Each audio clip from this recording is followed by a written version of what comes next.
Vamos lá. Então, teoricamente, estamos em 1, 2, 3, 4, 5, 6 lugares. Gente, a gente está na página, minha página pessoal aqui do Facebook. Aqui a gente está no Insta da Aerolito. Aqui está no meu Instagram pessoal. Aqui, alguém lembra qual que é esse aqui? Esse aqui é o Facebook da Aerolito. Aqui é o Hangout, para quem seguiu o link. E aqui é a página da Perestroika. Então, obrigado, gente, por todo mundo aí que se predispôs a participar desse processo, espero eu, 1 hora de conversa.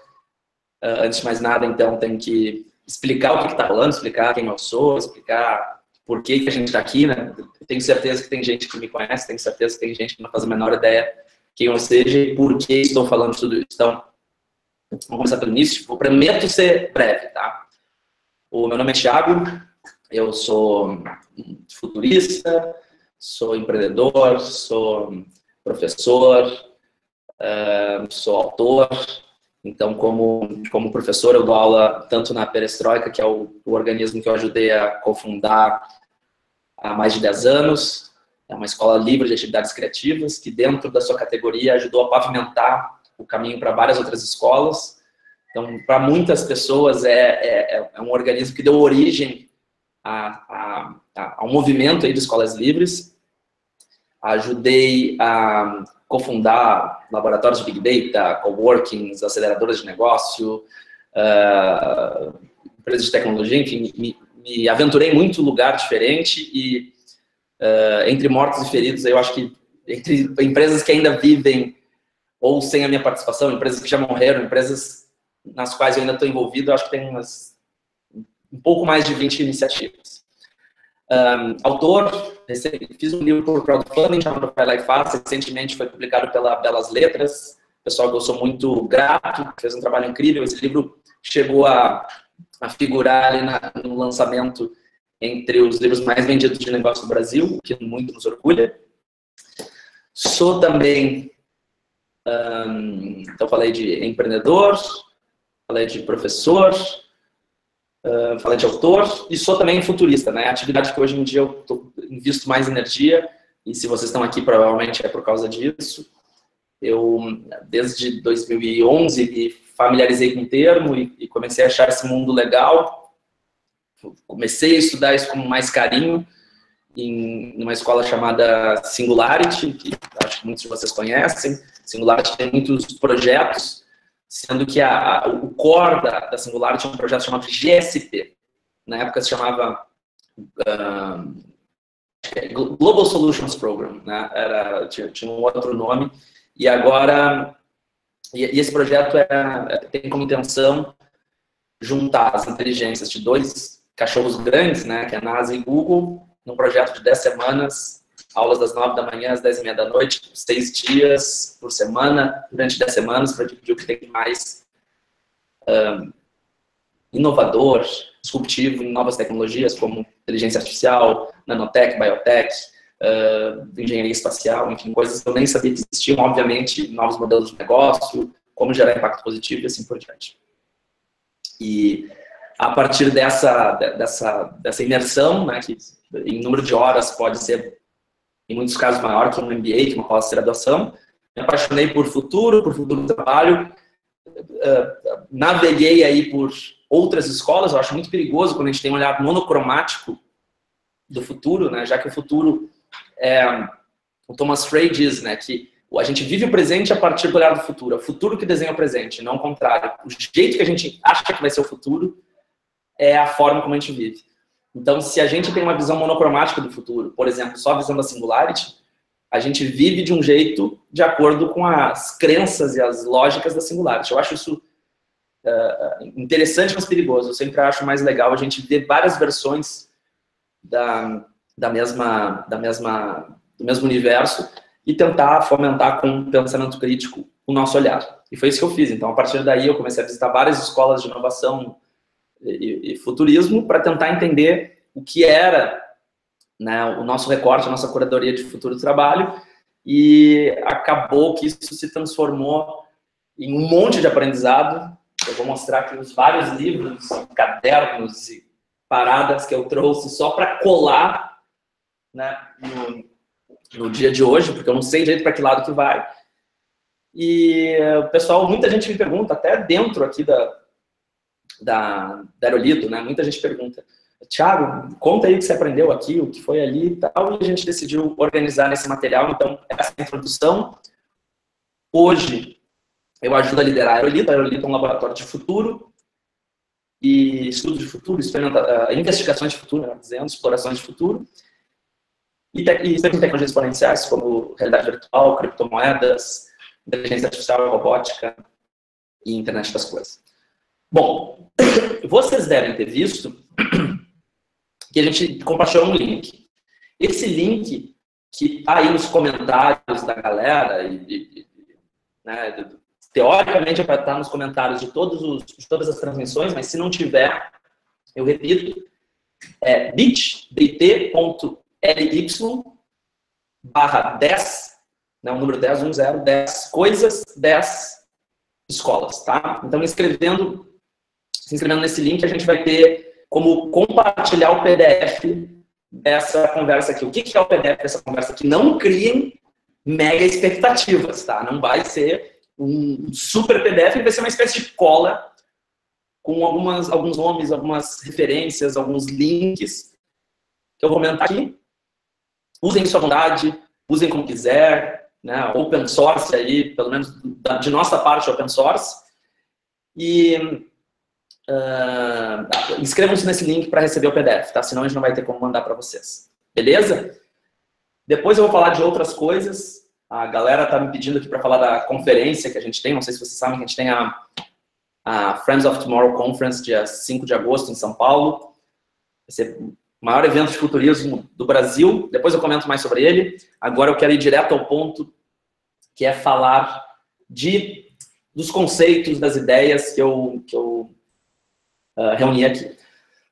Então, a primeira coisa, gente, é que os conceitos que eu estou trazendo são conceitos, obviamente, básicos, né? A pessoa não precisa ser um futurista formado, não precisa ser alguém que trabalha com isso para entender. Eu me programei para fazer isso, mas também que não fossem coisas tão superficiais ao ponto de, né, não valer a pena estar aqui vendo essa live, né? Eu tentei, pelo menos, fazer uma curadoria que juntasse um pouco desses dois mundos. E a segunda coisa é que eu não estou trazendo conceitos de palestras, congressos, feiras, convenções, nada disso. Mas, assim, de cursos mesmo, de experiências de aprendizagem, sejam elas mais curtas, sejam elas mais longas, sejam elas de dias, sejam elas de meses, onde eu tive tempo de processar isso com calma e refletir isso com calma, que estava num ambiente de aprendizagem preparado para fazer essa reflexão de forma empática e cuidadosa, né? Não foram, assim, aprendizados que a gente tirou de forma mais, como é que eu posso dizer, assim, volátil, tá? Então, eu queria começar pelos Zappos Insights, então. Estou meio assim, freestyle aqui. Deixa eu pegar aqui Zappos Insights. Então, o que é o Zappos Insights? Deixa eu me achar aqui, gente, que eu estou cheio de coisa. Zappos Insights, Zappos Insights, Zappos Insights, Zappos Insights, aqui. Zappos Insights é uma iniciativa da Zappos. A Zappos é uma escola, é uma empresa, é um e-commerce, que é liderado pelo Tony Hsieh, é um e-commerce que tem muito... O Tony Hsieh escreveu um livro chamado Delivering Happiness. É um organismo muito famoso pela cultura que ele cria, né? As pessoas têm muita vontade, o turnover é muito baixo, as pessoas têm muita vontade de ficar lá, permanecer lá. Eu brinco que, ao participar desse curso, a gente foi convidado a participar da convenção trimestral dos caras, que foi um show, assim, foi um negócio sensacional. Foi a única empresa em mais de 10 anos que eu tive vontade de trabalhar, né? Não empreender, mas trabalhar como funcionários. Tão encantadora que foi. E nessa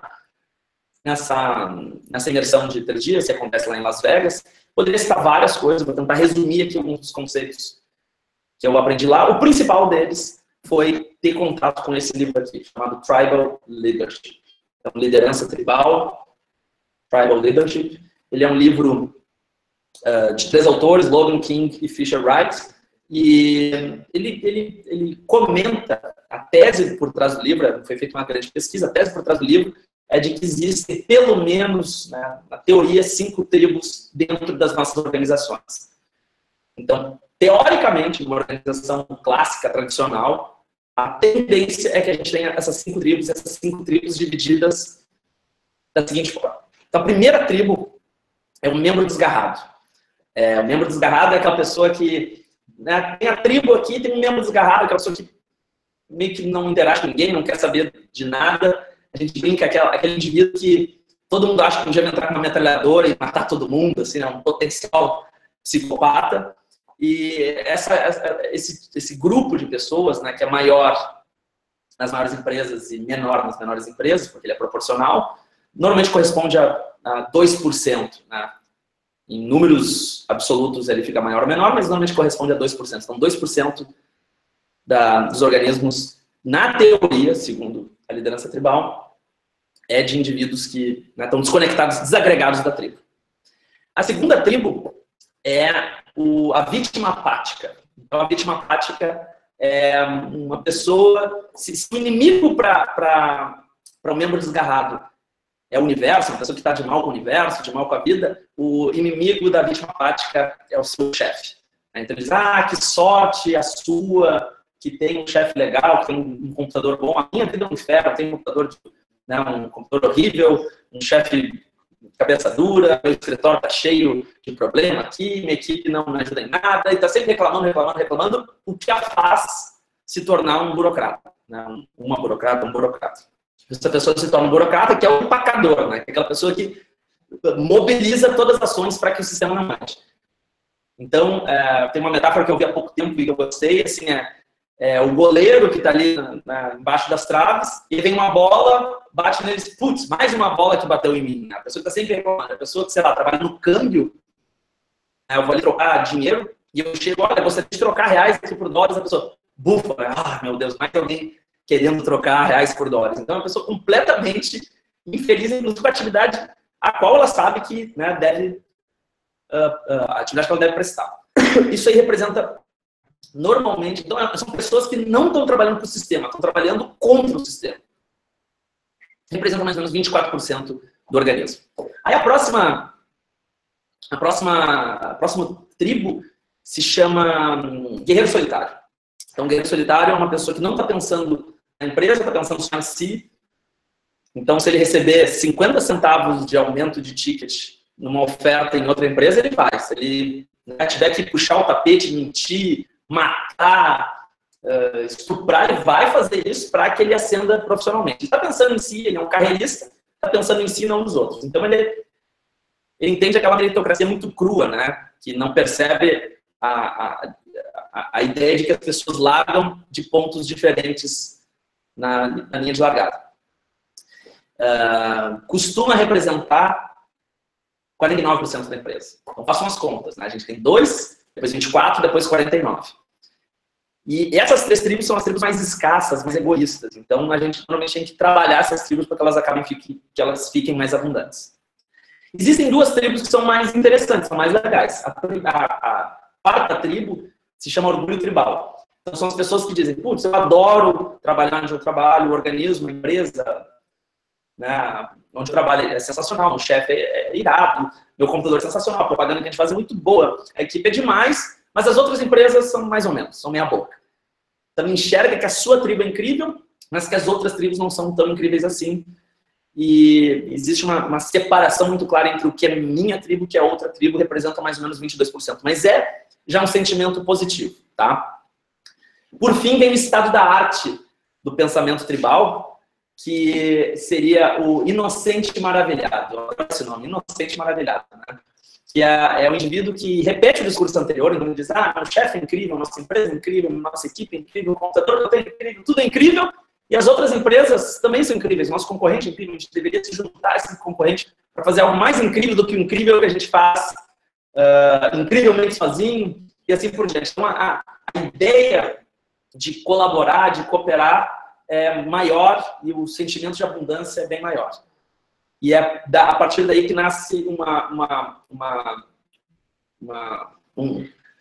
um entendimento novo de onde termina uma tribo e onde começa a outra. Né? Se formam mais tribos, mais abundantes, mais interessantes e assim por diante. Aqui, esses 2% não são chamados, por acaso, de inocentes maravilhados, já que 98% tem um entendimento menos de acordo com essa galera. Né? Então, é natural que esse povo seja oprimido. E aí, ao ser oprimido, eles vão dizer, puxa vida, né? Não sabe de nada, esse grupo inocente, não sabe de nada como é a vida lá fora, né? Como é o mundo de verdade. E eu tendo a achar que não, que o resto da galera é que talvez esteja com uma visão um pouco mais egoísta, um pouco mais escassa de mundo. Como se faz para fazer a transição? Através da linguagem, a gente observa o jeito que as pessoas falam. Observando o jeito que as pessoas falam, a gente consegue identificar a qual tribo ela pertence, né? Tem atos falhos. E aí, fazendo ligando esse radar, a gente consegue pegar as tribos mais abundantes e convidar as tribos mais escassas a trocar o mindset e pertencer a esses 2 últimos grupos. Então, tudo isso para dizer que lá nos Apos Insights eu aprendi esse conceito que é sensacional. Tem esse livro aqui. Eu já expliquei, eu acho, a essência do conceito, mas recomendo para vocês. Deixa eu até ver em que página que eu estou marcado aqui. É isso aí. Como aqui tem aqui, ó, que é como a gente entendeu o estágio 4, né? Também que eu estava falando da orgulho tribal. Desculpa a tosse, eu estou um pouco gripado, mas não tinha como desmarcar esse evento aqui. Eu vou com a saúde meio debilitada assim mesmo. E esse conceito aqui vem muito, tá muito correspondente ao olhar do Tony Hsieh, que é o CEO lá das Apos e que acredita muito que cultura é mais importante que estratégia. Tem uma frase que eu não sei exatamente quem é, eu acho que é do pessoal de Harvard, tá? Que diz que cultura como estratégia no café da manhã. Então, as lideranças vão lá, montam um puta plano estratégico, roadmap, caralho a 4, e aí a cultura engole a estratégia no café da manhã. Lá na Disney, que depois eu vou falar, né, eu aprendi que cultura que as pessoas fazem sem ninguém pedir. Então, se uma empresa se tem a cultura de ser pontual, não precisa cartão ponto. As pessoas naturalmente vão chegar no horário. Uma empresa que tem como cultura o relacionamento entre as pessoas que trabalham, não precisa ficar criando atividade extra-trabalho, né, encontros, porque naturalmente as pessoas vão se encontrar. Então, cultura vai ser mais forte que a estratégia, porque as pessoas vão fazer sem ninguém mandar, sem ninguém estar controlando e assim por diante. O Tony Hsieh disse isso. Não preocupe-se em criar tantos processos, não preocupe-se em criar em viabilizar aquela política interna. Eu faço um favor agora, depois você me ajuda ali, assim por diante. Trabalhe cultura, construa uma tribo forte. Se a gente constrói uma tribo forte, as coisas simplesmente acontecem. Então, esse foi um puta aprendizado que eu tirei lá dos Apos Insights e acho que, né, é uma das escolas que eu tenho admiração e queria compartilhar com vocês. Só para não perder outros 2 pontos das Apos, ele fala muito em função disso, contratar devagar e demitir rápido. Ele diz assim, se a pessoa vai entrar para a nossa cultura e tem que contribuir com a nossa cultura, contrate devagar. Né? Faça muitas etapas de seleção até essa pessoa entrar. E aí lá no Delivering Happiness, esse livro, ele explica bem, né, um processo seletivo bem encantador. E outra coisa que ele falou é que para a pessoa trabalhar em qualquer área das Apos, ela tem que passar por uma etapa do processo, que é atender o call center. Então, ela fica lá no call center, entendendo as dores dos consumidores, como elas se comunicam, como elas pedem ajuda, quais são as dores, onde que a empresa está falhando, onde que ela está indo bem, porque dessa forma, e com o dedo no pulso do consumidor, entendendo de fato quem é a galera, quando essa pessoa entrar para o time das Apos, ela com certeza vai ter melhores contribuições. Né? Eu, também inspirado pelo Tony Hsieh, mas já tinha essa ideia anterior, eu acho muito perigoso quando a gente fica o dono da verdade da sala de reuniões, do ar-condicionado, do board, que não vai lá na linha de frente entender o que está acontecendo. Eu acho isso muito perigoso, eu acho um nível até um certo desrespeito a quem está, enfim, entregando o seu tempo, sua energia, sua grana para determinado serviço ou produto. Tá certo, gente? Primeira escola, então, dos Apos Insights acontece em Las Vegas, algumas vezes por ano, dentro das Apos.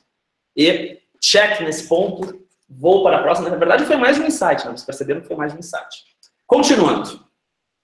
Uma outra escola que eu participei se chama Disney Institute. Essa aqui, deixa eu pegar aqui o material. Ele é como se fosse o Instituto de Educação Executiva da Disney. Então, tá aqui o meu material. E eu fiz um projeto em 2013 chamado Excelência de Negócios.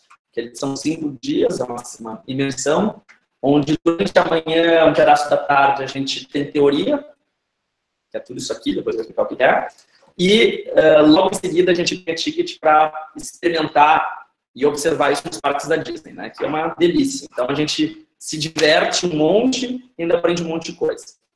Na Disney, eles têm tanta coisa legal. É um projeto que fala assim, cada dia fala de uma coisa. No primeiro dia de criatividade, segundo de liderança, terceiro de gestão de pessoas, quarto de padrão de qualidade e quinto de brand loyalty, como criar uma marca com lealdade.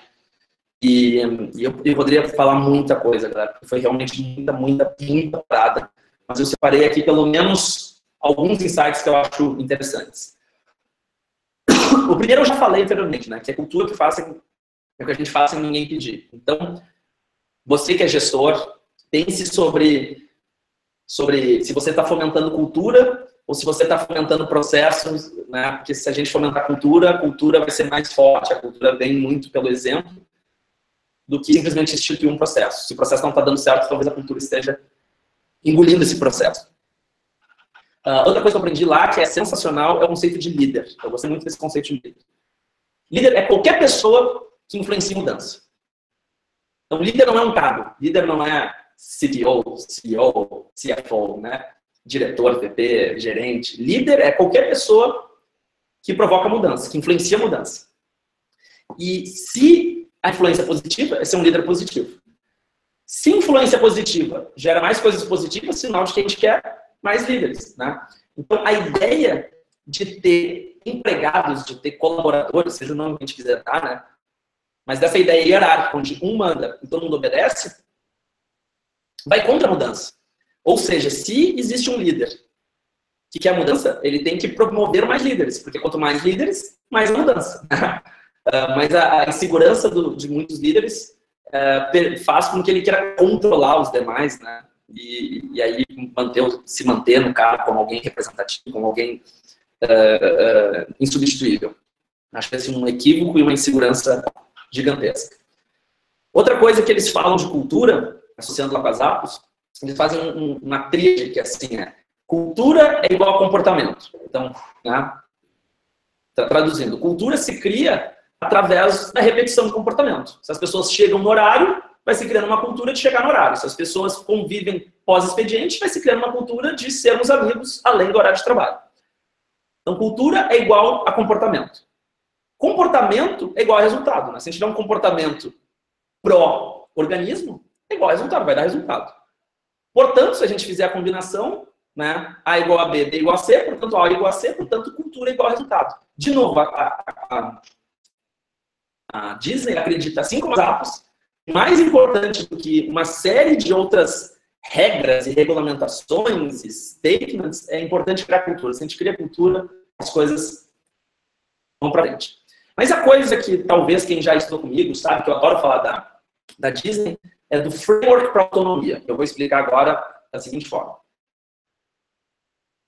Lá na Disney, eles têm os cast members, né? São os membros do elenco. Então, todo mundo que está no parque é um membro desse elenco. E se eles tivessem muitos gerentes para supervisionar as pessoas do parque, eles quase dobrariam o número de cast members, né? E eles se deram conta, pô, isso vai, além de ser caro, não vai dar autonomia num parque onde a magia tem que acontecer, a palavra-chave da Disney, né, é magia. Como é que a gente vai trabalhar com comando e controle? Isso não faz sentido. Como é que a gente garante qualidade? Aí eles falaram de criar um framework, de criar uma regrinha que permitisse que as pessoas tivessem autonomia, mantendo o padrão de qualidade. Então, ele é baseado neste post-it. Será que eu post-it? Não tem em outro lugar. São esses 4 pontos aqui. Então, estou mostrando aqui, ó. Show, courtesy, safety and efficiency. Tá? Lá. Então, o que é? Show, promover um show. Cortesia, ser cortês, ser legal, querido. Segurança, manter a segurança e eficiência. E depois, aqui nesse material aqui, eles vão explicando o que é cada um dos pontos. Infelizmente, eu não tenho muito tempo, eu não vou conseguir explicar tudo. Mas o framework da Disney é o seguinte. Deixa eu ver se eu consigo desenhar aqui, que eu acho que vai ser mais... Ó, vou desenhar aqui, quem sabe fazer ao vivo, vou desenhar para vocês.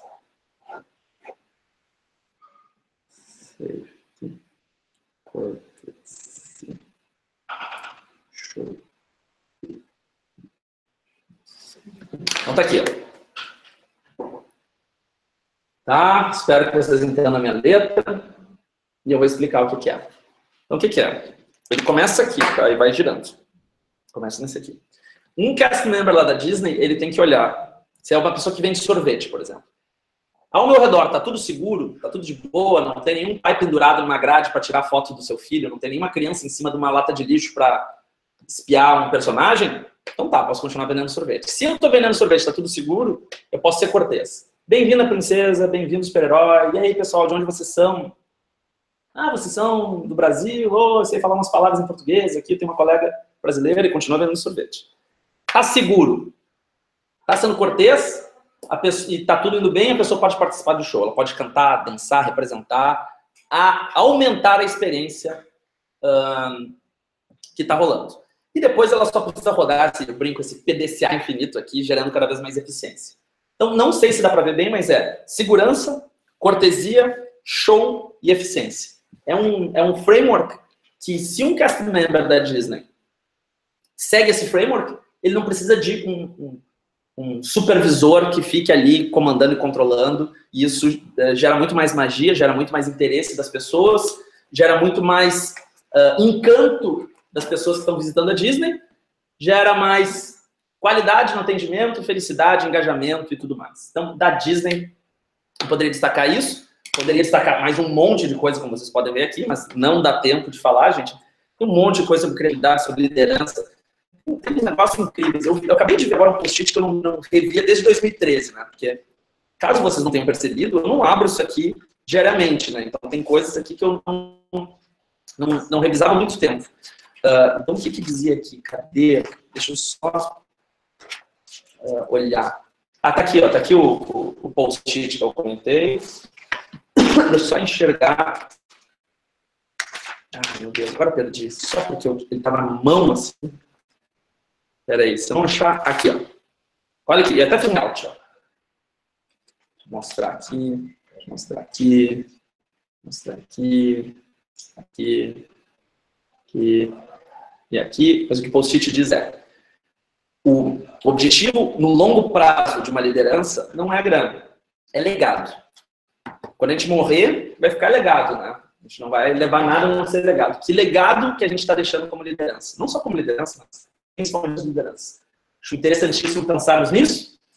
Mas saio dessa escola e vou para outra escola. Antes, eu quero lembrar que quem não se inscreveu, bit.ly/10, numeral, 10 coisas, 10 escolas, vai receber o PDF resumido dessa conversa, com alguns links e tudo mais, e depois a gente vai falar da conferência lá com... Carol está aqui me convidando a fazer uma proposta indecente, mas depois a gente chega lá. Terceira escola, vou falar agora do MIT. Então, em 2014, pode ser? 2014, eu fiz uma experiência lá no MIT, fiz uma imersão no MIT, deixa eu pegar o papo material do MIT. O MIT, né, é o instituto de tecnologia mais reconhecido do planeta, acho que ele dispensa maiores apresentações, e lá no MIT, eu recebi apesar de ser o lugar de tecnologia, o que eu guardei foi isso aqui, ó, foi esse polígrafo aqui, que foi de um projeto sobre Professor Thomas Malone, chamado Organizações Inteligentes e Futuro do Trabalho. Eu acho que era mais ou menos isso, tá? O nome. E esse cara foi muito foda, ele me ensinou muita coisa em 2 dias, eu fiquei embasbacado. Ele tem um livro chamado The Future of Work, E ele mostra uma tese que eu acho sensacional, que é esta aqui, ó. Então, vai ser difícil passar isso adiante em 2 minutinhos. Essa tese aqui. O que ele quer dizer é o seguinte, ele diz que as organizações mais abertas, né, que são o que ele considera o futuro das organizações, tem uma combinação de o que, quem, como e porquê. E nessas organizações, a partir da combinação desse algoritmo, aí, quando a gente roda um algoritmo e vê quem é, o que é, quem é, por que é e como é, a gente cria um gene. Então, as organizações mais contemporâneas, como o Threadless, como Local Motors, ou como a Way to Mars, só para citar 3 exemplos, essas plataformas, elas operam muita inteligência nesses vetores aqui. O gene delas é um gene muito abundante e aberto. E eu vou explicar, isso aqui é foda de explicar, tá, em 5 minutos. Eu vou basicamente pincelar o conceito e aí vocês depois, se acharem interessante, olhem o PDF e investiguem mais. Mas o que? Uma organização, tem lá a nossa organização, a parte do que são 2 tarefas. Ou é criar ou é decidir. Então vamos pegar a Threadless, que é aquela loja de design de camiseta, né? Ou é criar os designs, ou é decidir qual design vai e qual não vai. No quem? Tem sempre ou a audiência, ou a comunidade, ou a galera, ou a hierarquia. A hierarquia seria o público interno, né? A empresa, os funcionários, os colaboradores e por diante. Então, não vamos perder. O quê? Criar ou decidir. Quem? Audiência ou hierarquia, que seria a galera de dentro da empresa. Como? Aí pode ser de forma independente, tipo uma coleção. Coleção seria um concurso, né? Na Threadless é isso, os caras mandam várias opções, tem uma coleção e se escolhe. Podem ser decisões individuais, pode ser através de colaboração, né? Briefings ou co-construções coletivas, pode ser uma decisão de grupo, interno ou externo, interdependente ou independente, enfim, aqui é um pouquinho mais complexo e, de fato, eu peço desculpa por não conseguir avançar tanto nesse ponto. E por quê? Por que as pessoas, seja de dentro ou fora da empresa, fazem o que fazem? Fazem por grana, por glória, por reconhecimento ou por amor. Esses 3 fatores. Dinheiro, glória ou amor. Ou seja, grana, glória é reconhecimento. Putz, eu tive o meu design escolhido lá da Threadless, olha só a foda que eu sou. Por amor, amor é design, amor é camiseta, amor é empresa e assim por diante. Então ele vai dissecando isso aqui em milhões de vertentes e isso, né, gera uma cacetada de variantes. Eu demorei, caras, eu não vou mentir para vocês. Eu fiz esse curso em 2014, eu fui entender quando eu estava dando o curso de Friends of Tomorrow em Brasília em 2015, quase um ano depois. Eu lembro que eu estava com o Santiago, que é um dos fundadores que deu ali, e disse, Santiago, eu finalmente entendi isso. Então não tenho a menor expectativa de que alguém entenda em 5 minutos. Mas se vocês gostarem dessa parada, investiguem.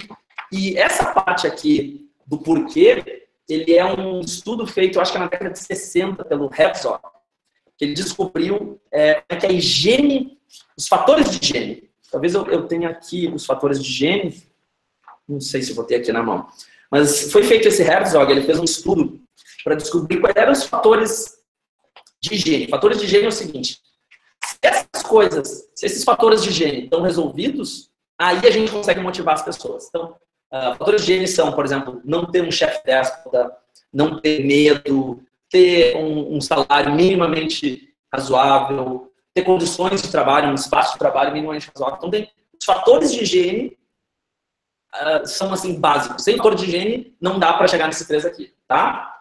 Check. Segunda coisa que eu quero falar do MIT. No MIT, esse cara fez um estudo com outros estudiosos também, lá do MIT, outros acadêmicos, sobre inteligência coletiva. E tem no YouTube um vídeo que eu recomendo a vocês, chamado, deixa eu achar o nome aqui, o nome do vídeo é The Future of Work with MIT's Thomas Malone. O futuro do trabalho com Thomas Malone do MIT. É um vídeo de 21 minutos e 3 segundos, e nesse vídeo ele fala uma coisa que eu aprendi lá, é sobre como se aumenta a inteligência coletiva. né? Porque a gente fala de inteligência coletiva, mas como é que a gente aumenta a inteligência coletiva? Então, o primeiro fator para aumentar a inteligência coletiva é ter um grande número de pessoas que passem nesses testes aqui. Deixa eu ver se eu tenho teste. Sabe aqueles testes de percepção? Aqueles testes onde a gente mostra uma pessoa e diz se a pessoa está com raiva, com medo, né, que só tem que olhar os olhos, o sorriso é verdadeiro ou falso, assim por diante. Quando tem as pessoas que passam nesses testes, elas aumentam muito a inteligência coletiva, porque elas conseguem perceber como são os demais, ter empatia com os demais e facilitar as conversas. Então, esse é um dos componentes. O segundo componente, e esse eu acho que vai surpreender a muitos, aqui, ó, o Herzberg.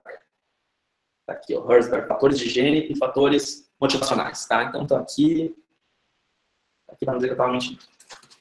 Então, o primeiro fator, voltando lá que eu estava falando, é passar nesses testes, né? O segundo fator é ter um maior número de indivíduos femininos, do gênero feminino. Quando eles foram vendo que os grupos mais masculinos tinham uma inteligência coletiva baixíssima e os grupos mais femininos tinham uma inteligência coletiva altíssima. Então, além da inteligência individual, tinha uma inteligência coletiva altíssima. Eu acho isso muito interessante, porque a maioria dos boards das empresas aos quais eu presto ajuda são boards masculinos, muitas vezes só masculinos, exclusivamente masculinos, achando que esse board vai ter uma inteligência, né, coletiva. Na verdade, não vai ter uma inteligência coletiva. Eu não tenho agora, comprei o gráfico aqui, não achei, mas nessa palestra que ele explica isso, existe uma correspondência de um negócio chamado fator C. Esse fator C está diretamente associado ao número de indivíduos que se reconhece com um gênero feminino, mais feminino, uma inteligência mais feminina, porque essas pessoas são pessoas que facilitam as conversas e a empatia de uma forma diferente. Eu acho isso muito interessante e acho que para o momento que a gente está vendo como sociedade é mais interessante ainda. No hard skills, soft skills para a gente. Terceira, MIT, vamos para a próxima, que 2 horas a gente tem que acabar isso aqui.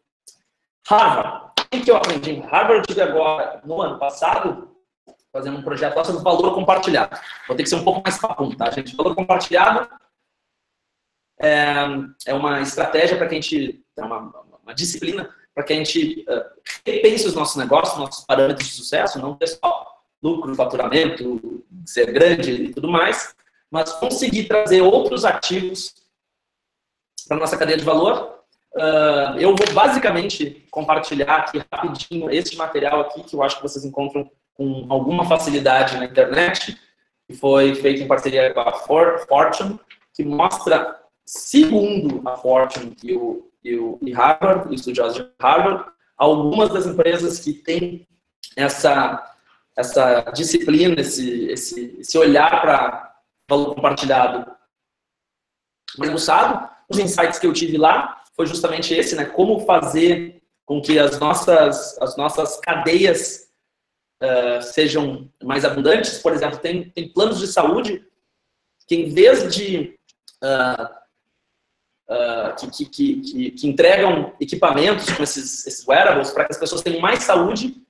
Tendo mais saúde, elas pagam menos grana, então ela aumenta a saúde da sociedade, né? Está gerando valor compartilhado e ela retém mais o seu consumidor, mas ela tem que se enxergar não como um plano de saúde, mas como um provedor de saúde universal. Então é só um exemplo aqui que eu estou dando bem rapidamente. Tem 3 formas de fazer isso, que é reconhecer, reconfigurar produtos e mercados, redefinir produtividade na cadeia de valor, desenvolver clusters locais. Tem cases de várias empresas, lá a gente viu cases de várias empresas, eu não vou conseguir falar aqui, estou com o tempo apertado. Desculpa aí, gente, mas eu não queria deixar em Harvard, né, eu tive a oportunidade de ouvir, que foi sobre estratégia. Os caras disseram um negócio sobre estratégia que eu fiquei muito bolado e impactado. Estratégia não é o que a gente faz. Não é o que a gente decide fazer. Estratégia é o que a gente decide não fazer. Talvez para algumas pessoas isso até seja óbvio, mas eu acho que não é tão óbvio assim. É mais difícil decidir o que não fazer do que decidir o que fazer. Porque a gente tem que saber, isso aqui eu não vou fazer, essa linha eu não vou cruzar. Senão a gente sempre quer fazer tudo. Então, muita gente vem pedir mentoria para fazer um aplicativo. O aplicativo faz tudo. Né? Ele conecta A com B, uma rede social, e faz aquilo, não sei o quê, tem botão para tudo que é lado. Isso é querer tudo, e quem fala com todo mundo não fala com ninguém, quem faz tudo não faz nada. Então, saber o que não fazer é muito legal, né? Existe uma outra regra em funcionalidade, em UX, né, que é tirar botões, tirar, né, para não adicionar coisas. Então, acho que elas estão convergindo. Certo, gente? Vamos para a próxima escola, Hyper Island. Fiz um projeto da Hyper Island aqui no Brasil, uma escola que eu tenho muita admiração, a gente está fazendo um trabalho com eles para Itaú, inclusive. Aprendi, entre outras coisas, a ideia de futuro pós-emergente, futuro emergente, futuro pós-emergente, eu nunca tinha ouvido isso, eu ouvi um dinamarquês chamado Per, procurem aí o cara, Per, P-E-R, que ele fez uma linha de tempo, e nessa linha de tempo ele falou, olha, a gente tem passado, presente e futuros. Tem o futuro emergente, que é de 0 a 5 anos, o futuro pós-emergente, 5 a 10 anos, e o futuro, que seria a partir de 10 anos. Esse conceito que é simples me ajudou muito né, nas minhas investigações de futuro, porque eu acho que muitas empresas, organizações trabalham no futuro emergente, e não tem nenhum problema em trabalhar no futuro emergente, mas quando a gente não faz recortes diferentes para futuro emergente, pós-emergente e futuro, a gente pode estar fazendo um planejamento incompleto. Outra coisa que eu ouvi lá, que eu achei muito sensacional, um conceito muito sensacional, que até eu uso pouco, assim, mas revivi agora para fazer esse recap, aqui está o meu caderninho, foi que qualquer tecnologia que já está comercialmente viável, ou seja, já está no mercado, está acessível para a grande maioria dos consumidores, mesmo que seja cara, já está atrasada. Né? As tecnologias realmente disruptivas, realmente avançadas, estão ainda sendo experimentadas no laboratório, estão recém-nascendo, estão ainda em processo de aprovação da FDA, dos órgãos regulatórios, assim por diante. Então, a gente não pode olhar só e somente para o mercado. A gente tem que olhar para os laboratórios, para os PhDs, por isso que olhar de ciência e tecnologia é tão importante. Né? Se uma tecnologia já está comercialmente viável, ela já é velha, em algum nível. E tem pelo menos uma coisa que eu aprendi lá que foi sensacional, que é o Well of Knowledge, o poço do conhecimento, que é um exercício que essa escola desenvolve e que eu muitas vezes já usei nos meus espaços de aprendizado, sempre fazendo a referência, para que a gente reflita. Né? É um exercício de repetir, que dá contexto, referir, que traz sentimento, revisar, que traz insight, e refletir, que nos leva à ação. Então, depois vocês podem no PDF também ver melhor esses 4 passos. O exercício dá para fazer individualmente, em grupo. Sempre que vocês quiserem mergulhar na reflexão, é uma ferramenta bacana. Então, saindo da Hyper Island e indo para, quem eu não falei aqui, Transdisciplinary Education Program. Então, vamos lá. Em 2015, eu estive durante 8 semanas em Israel, em Jerusalém, estudando inovação, futuro, bioengenharia, big data, cibersegurança, computer vision. Um projeto, né, eu participei da primeira turma, era uma aposta minha, né, para ver o que ia acontecer. Então, o projeto estava se configurando naquele momento. No ano seguinte, ele teve melhorias. Esse ano, estou falando com a turma, parece que tem mais melhorias. Então, a tendência é que esse projeto se consolide como um projeto legal. Eu tenho certeza que eu, sem querer, querendo, fui uma espécie de embaixador informal, né, ao contar minha experiência lá no TIP. Então, esse projeto ele conta com professores como... houve já 14 prêmios Nobel, astronauta, um monte de gente. Eu dou hoje em dia aula lá sobre o futuro. Estarei em trânsito para Israel na segunda-feira. E no TIP, isso aqui é um caderno do TIP. Esse aqui é um caderno do TIP. Tem um monte de coisa aqui que eu poderia falar. Esse aqui é um material do TIP. Cadê o material do TIP? Um outro material do TIP. Poderia falar um monte de coisa. Aqui eu tenho um monte de coisa do TIP. Enfim, e aqui está o meu programa. Esse foi meu... Aqui. Se a galera do TIP estiver vendo, depois eu mando para vocês o meu programa, que é a aula. Aula de... Deixa eu pegar aqui.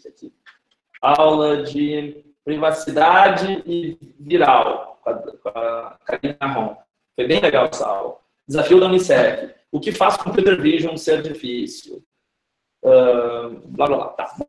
Então, só para mostrar que realmente estivemos lá. Lá eu conheci, por exemplo, a VCOI, V-E-C-O-Y, VCOI Nanomedicines, é uma iniciativa sensacional, fodástica, que ele trabalha como isso, como uma armadilha de vírus.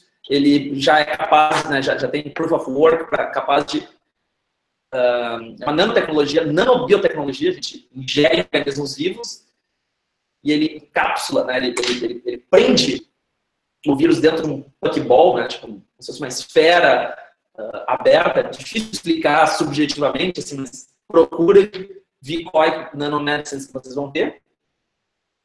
E isso já serve para curar vírus como HIV, vírus, né, HIV, vírus H1N1, vírus como é que causa microencefalia, gente?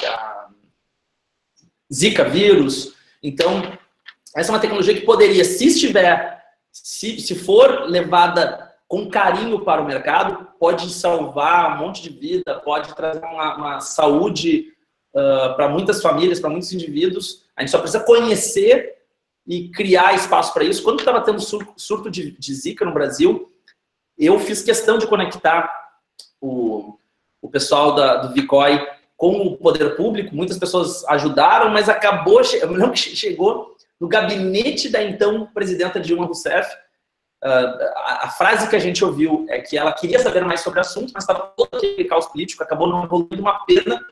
Talvez a gente tivesse conseguido ajudar a diminuir o surto de Zika no Brasil. Investiguem nisso, é uma nanobiotecnologia sensacional. Tem outras duas empresas que são muito foda. Uma se chama BriefCam, que ela pega vídeos de segurança, então câmeras de segurança, e eles, né, se acontece um evento, sei lá, pensando em Israel, vou pensar num possível atentado terrorista, né? Então, se acontece um evento, a gente tem a descrição de uma pessoa com uma camisa branca, uma camisa creme, de barba, óculos, cabelo preto, e estava de touca preta. Então, essa é a descrição. Aí o cara tem que ficar lá vendo horas e horas e horas para descobrir quem era essa pessoa. Por isso, o que ele faz?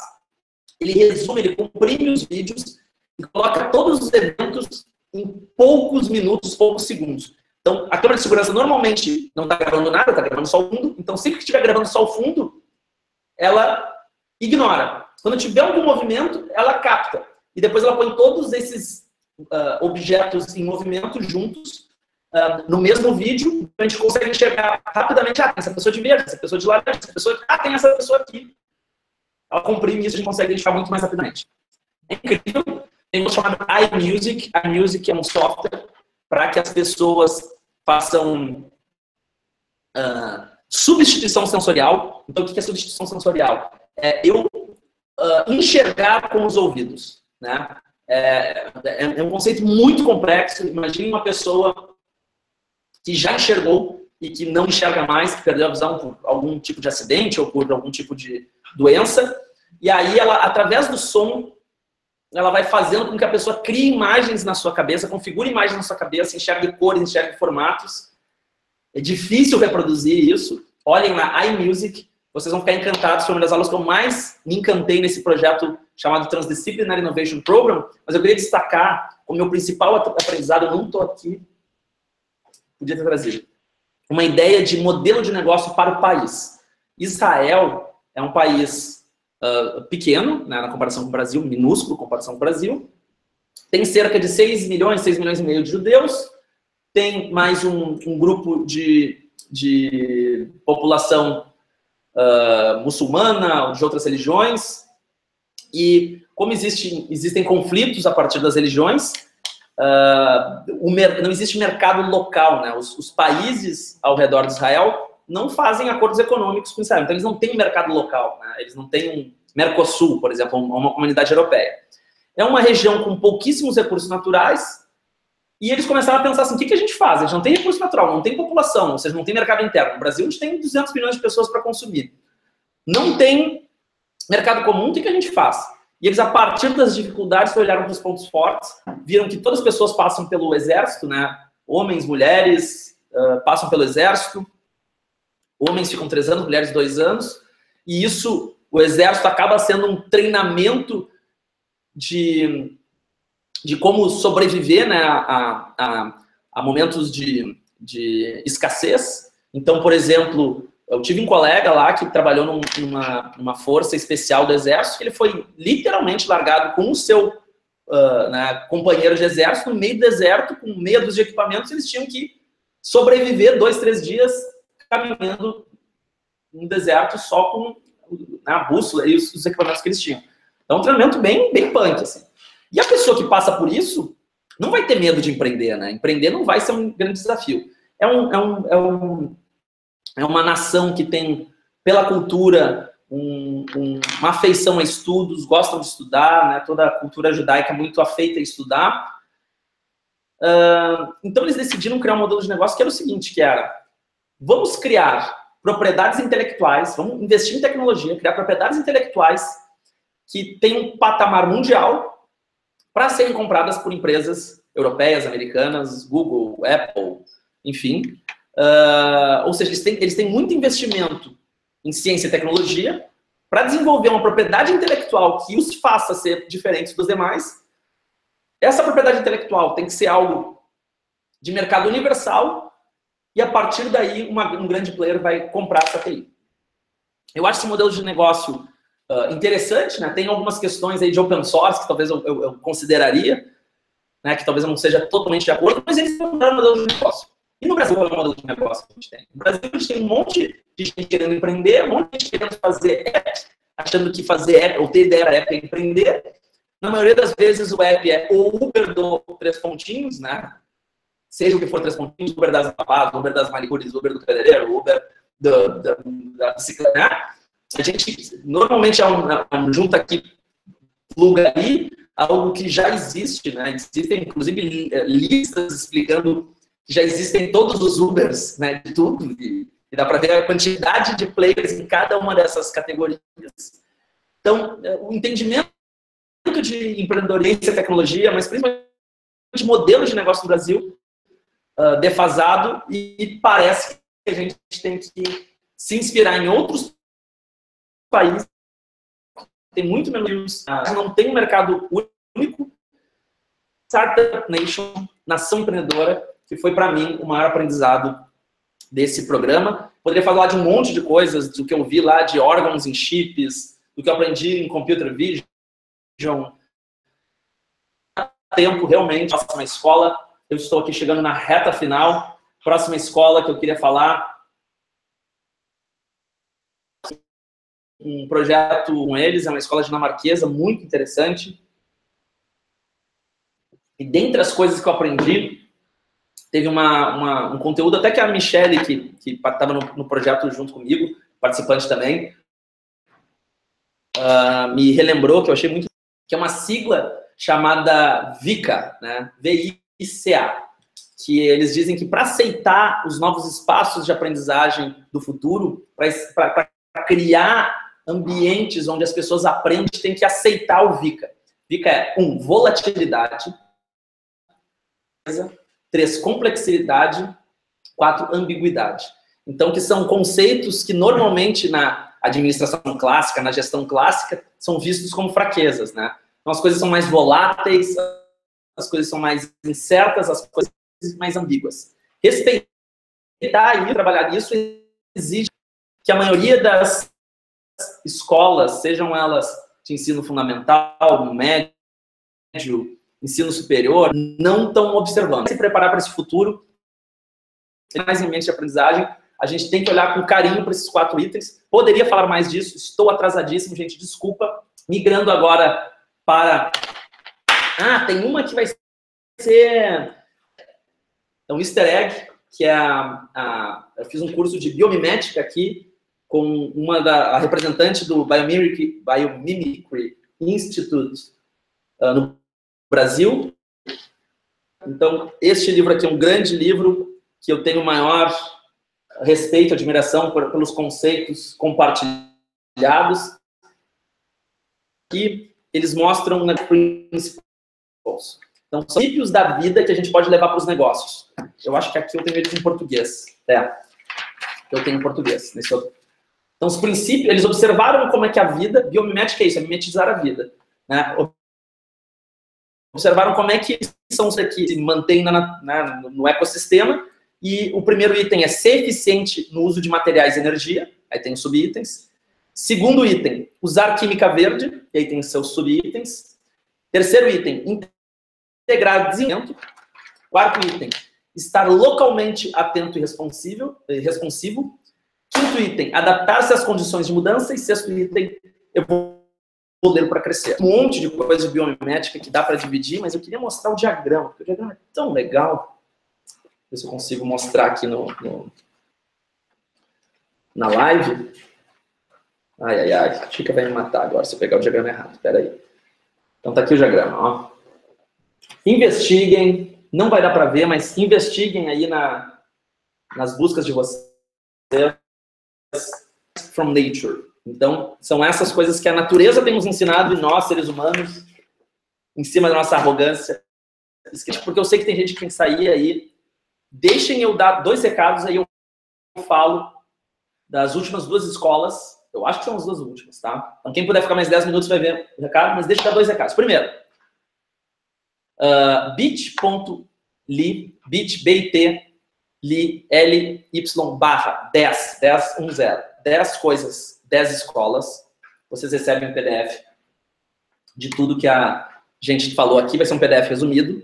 E a segunda coisa, tá? Só para não esquecer, porque eu começo a falar aqui, me empolgo. Peraí que caiu uma aqui. Peraí.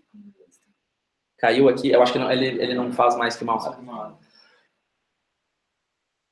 Um pouquinho. 1, 2, 3, 1, 2, 3. Voltamos aqui no meu. Já voltou ali? Tá? Tá voltando? Então, bit.ly/10 coisas, 10 escolas. É o lugar para vocês receberem o PDF. E a segunda coisa é a seguinte. Vocês talvez já tenham ouvido falar da Friends of Tomorrow Conference. É uma conferência, a maior conferência de futurismo, futuro do trabalho do Brasil. Talvez da história do Brasil, não sei. A gente não tem como saber, né? Mas vai ser bem fora. A gente vai trazer astronauta da NASA, o chairman da Hyperloop. Se você não sabe o que é Hyperloop, entrem aí e descubram o que é Hyperloop. Pessoal, diretor de pesquisa do Institute for the Future, gente que trabalhou no Google Apps, que é aquela divisão secreta do Google, um monte de galera legal do Brasil, enfim. Pessoal lá que trabalha com neurociência de interação cérebro-máquina, que está fazendo o tetraplégico andar. E tudo isso desenhado para a nossa vida, né? Como é que a gente articula tudo isso para a nossa vida, o que isso tem a ver na nossa vida. Se vocês entrarem em aeroli.to, fica aerolito, né? aeroli.to/conference, né? Conferência com C, e vocês usarem o código, o cupom LIVE, L-I-V-E, 10, escolas, LIVE 10 escolas, a Carol, que é a responsável aqui, vai dar 25% de desconto para vocês até sexta-feira. Ela botou bem grande, até sexta-feira. Então, se vocês quiserem participar da maior conferência aí, que a gente vai ter esses assuntos, futuro do trabalho, futurismo, novas tecnologias. O nome do evento é Friends of Tomorrow Conference, desenhando, criando futuros desejáveis. Usem Live 10 escolas. Live 10 escolas. Deixa eu mostrar aqui. A galera tá me ajudando.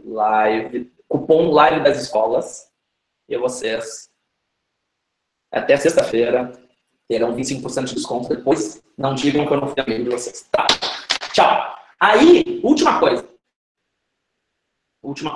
Tem mais 2. Tem o Institute for the Future Singularity.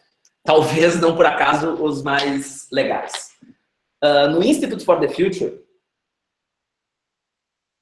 foi onde eu tive a primeira vez o choque de realidade com as ideias da Singularity. Porque a Singularity, ela é igualmente encantadora e perigosa. Por quê? Porque eles têm uma visão tão clara do futuro, tão assim, é isso que vai rolar, que é encantadora. Diz, nossa, se for esse futuro é sensacional.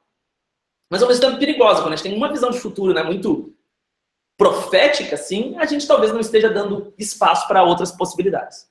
Então, a Singularity, para quem vai só vai na Singularity, por exemplo, a pessoa fica, nossa, esse é o futuro? Acho isso um pouco ingênuo. E a primeira vez que eu tive esse choque de realidade foi quando eu fui no Institute for the Future, comentei que eu tinha feito Singularity e os caras começaram a dizer, mas pois é, a gente não tem a mesma visão, a gente tem uma visão um pouco diferente, tem um olhar mais, enfim, diferente, não quero fazer nenhum tipo de julgamento. Aqui estão os materiais que eu aprendi lá no Institute for the Future. Isso aqui, um monte de cacetada de coisas, tem um monte de ferramenta legal. O que eu vou conseguir falar aqui é... Ó, isso aqui também eles dão uns kitzinhos cheios de ferramenta. Muito legal. Cheio de ferramenta. É irado, tá? O que eu aprendi lá? Aprendi um monte de coisa bacana. Uma das coisas que eu aprendi, ela vai soar simples, mas definitivamente não é simples. Ela é uma ferramenta pra gente... Deixa eu ver se é esse aqui. Consegui. Uma ferramenta baseada num livro chamado do Charles Handy, Two Curves, né, duas curvas. Então aqui é uma metodologia para que a gente observe sinais da mudança, então coisas que estão surgindo como sinais da mudança e que em breve vão ser o mainstream, vão ser o popular, e coisas que hoje são mainstream, são populares e daqui a pouco vão ser infraestrutura para a próxima mudança. Então, o que é popular hoje vai migrar para cá, vai perder valor, vai migrar para cá e vai ser commodity. E aí vai ser infraestrutura para que isso aqui, que é sinal da mudança, cresça e se transforme em algo popular. Deu para entender, né? Se não deu para entender, peço desculpa, não tem muito tempo, mas no livro do Charles Handy dá para entender bem isso. Outra coisa que eles ensinam lá, que é muito foda, é que diferente da Singularity, eles têm um olhar exploratório do futuro, com o qual eu concordo. Eu não acho que o futuro seja premonitório. A gente não deve ter uma postura premonitória, deve ter exploratória. Quais são as possibilidades? Eu gosto muito daquele funil do futuro, assim, a gente poderia ter mostrado aqui, também não dá tempo. Isso tem muito a ver com James Dayton, né? Um dos pensadores que diz que a gente não tem um único futuro para adivinhar, a gente tem muitas possibilidades de futuro para pré-experienciar em algum nível, concordo em gênero, número e grau. Mas a coisa que eu queria falar aqui do Institute for the Future é uma técnica chamada artefatos do futuro. Então, uma das melhores formas de traduzir o futuro, Jacques Bax, se você estiver aí, tamo junto, meu velho. O Jacques é um grande futurista, que fala muito com o cara, dos caras que eu mais me conecto, né, sinergia filosófica com respeito ao futuro. Artefato do futuro é desenhar, é ilustrar algo que faça ser mais digerível para o grande público que não estuda futuro, como vai ser o futuro. Então, se eu disser assim, eu lembro de estar lá e eles mostraram o seguinte. Espera que caiu aqui. Deixa eu ver se ele está voltando. Só um pouquinho. Segura aí, gente. Segura aí, gente. Segura aí, gente. Espera aí. Voltou. Um artefato do futuro que eles mostraram era o seguinte. Como é que é? Um navegador de indulgências. Então, era como se fosse um smartwatch. Né? Eles fizeram uma montagem, né? uma ilustração. E ele tinha na frente do cara um hambúrguer, uma anfetamina, um cigarro de maconha, uma cerveja, um monte de possíveis indulgências para aquele indivíduo. E por realidade aumentada, então o relógio estava conectado com algum tipo de visor, né? um Magic Leap, um Google Glass da vida, ele enxergava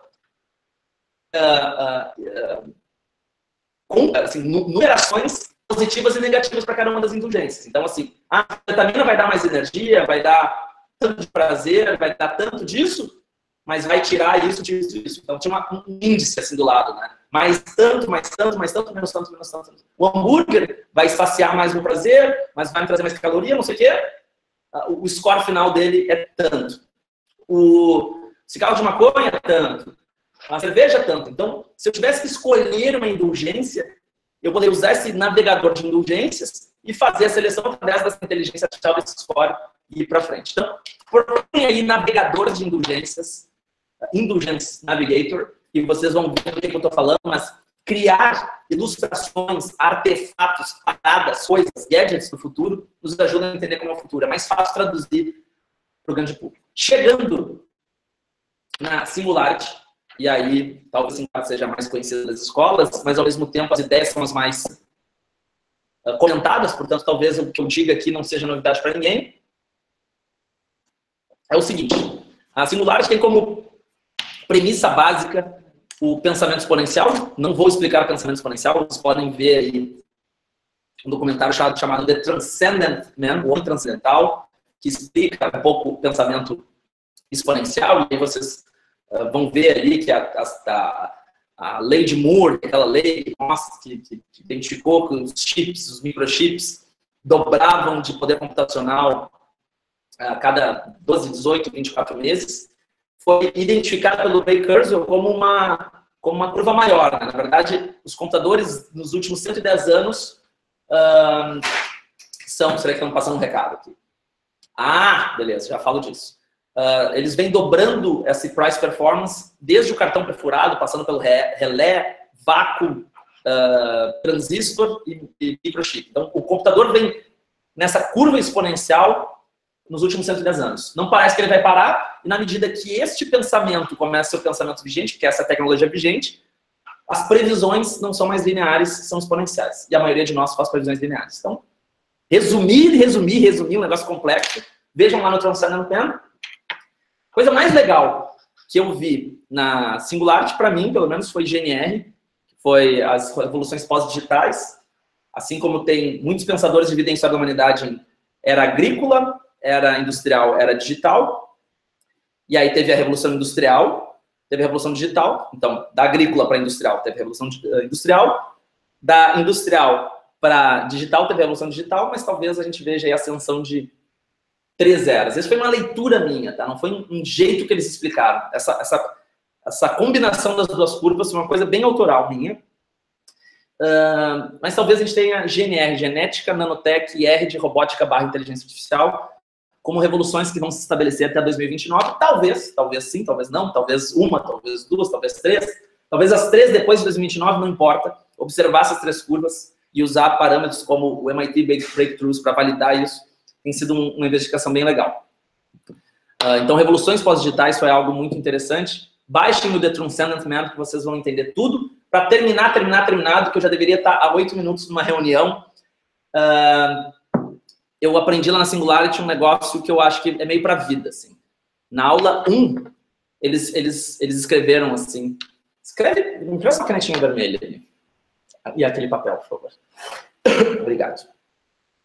Eles botaram isso aqui bem grande no quadro.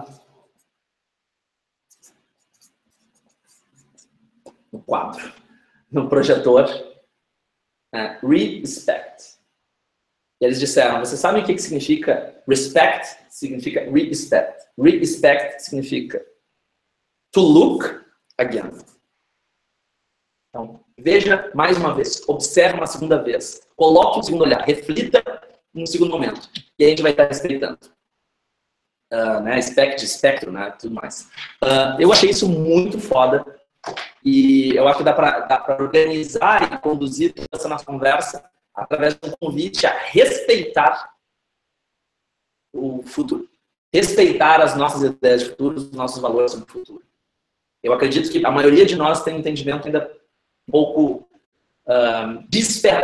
ferramentado com relação ao futuro, mas se a gente tiver um respect, se a gente tiver um respeito, se a gente olhar de novo para isso, talvez a gente observe com mais atenção, seria a minha sugestão.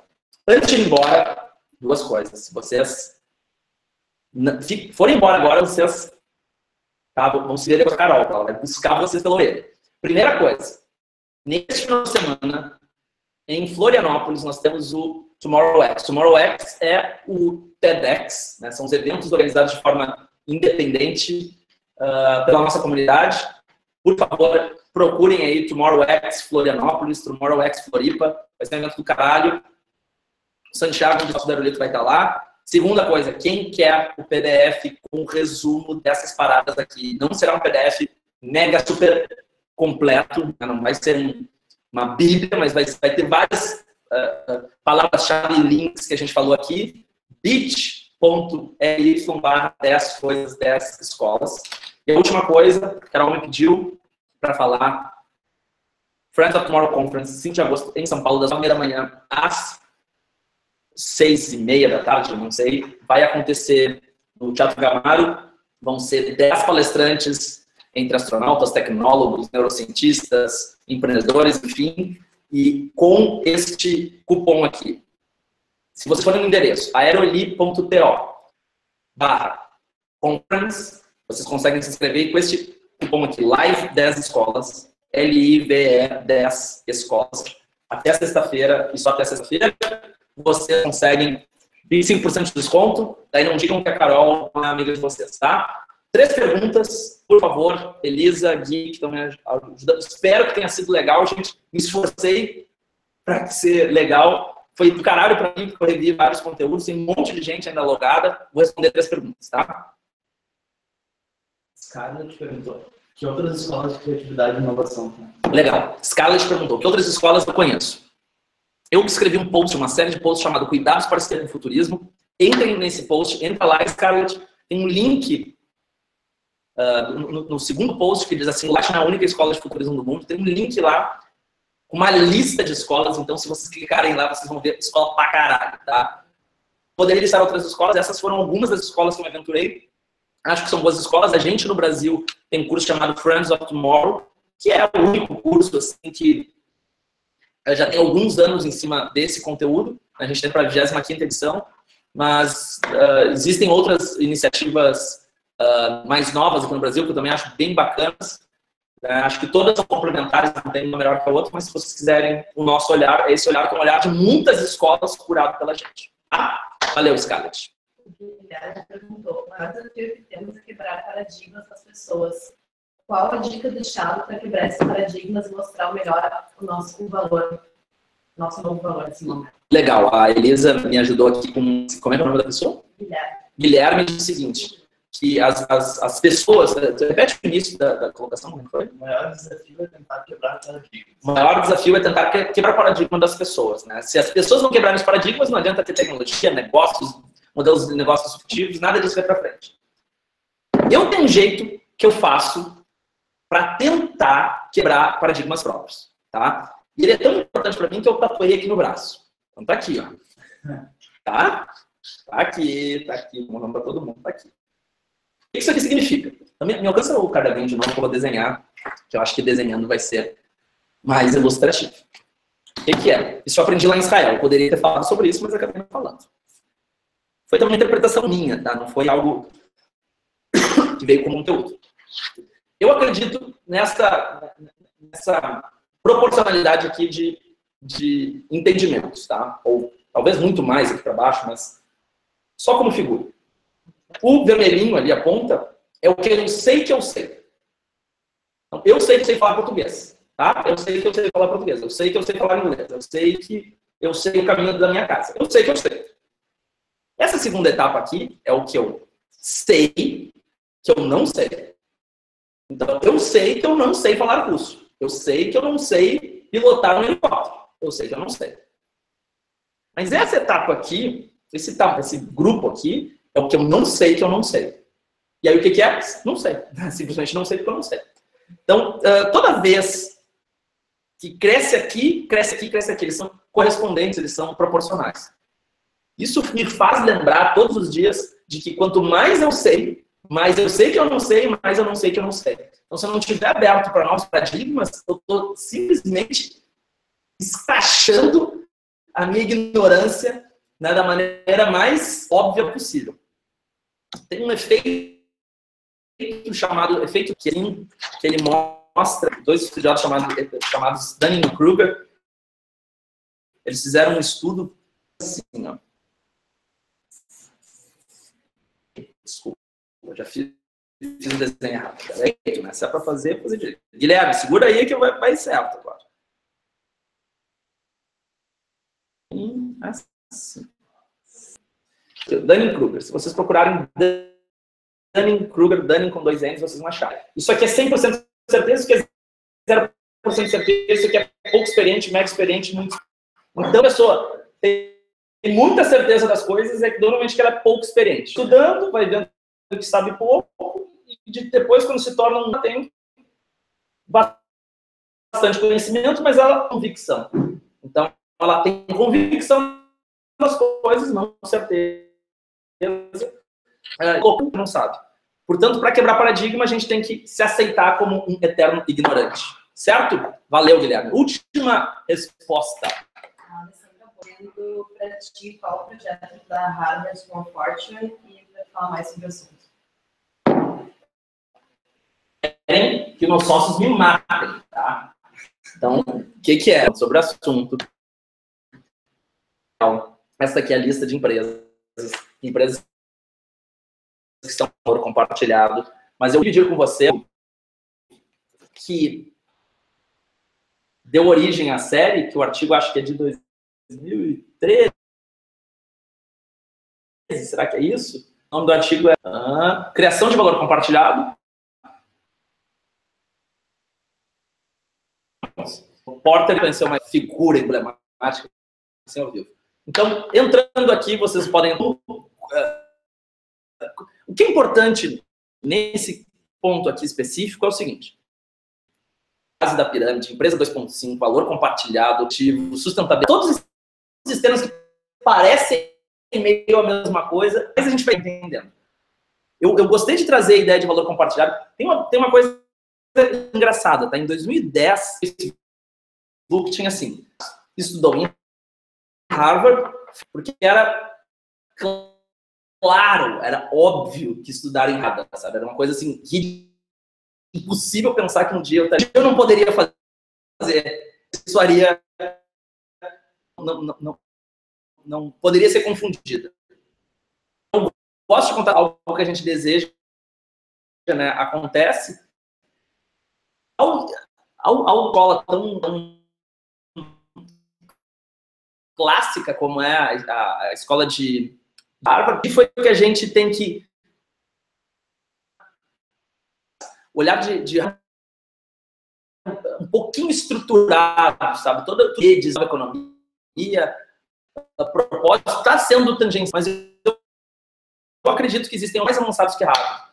Ter contato com esse antigo sonho, não tinha esse sonho de consumo, foi bacana também para a gente ver que, às vezes, está mais perto da gente, algo que pode ser um exemplo aqui de alguém que eu admiro pra caralho, chamado Oswaldo Oliveira, que para mim é um dos caras que mais manja de economia e formato de trabalho no planeta, e ele, às vezes, está próximo da gente, ele, às vezes, está aqui no Brasil, às vezes está numa palestra, às vezes uma palestra de graça, e a gente não presta atenção nisso. Então, cuidado também com essa endeusação do que é de fora, muito legais perto da gente e que podem ser tão ricas ou até mais interessantes que escolas de outros lugares. Tá? Então, reproduzir isso aqui, tirar foto e botar no PDF, mas esse material aqui, tá? Pessoal?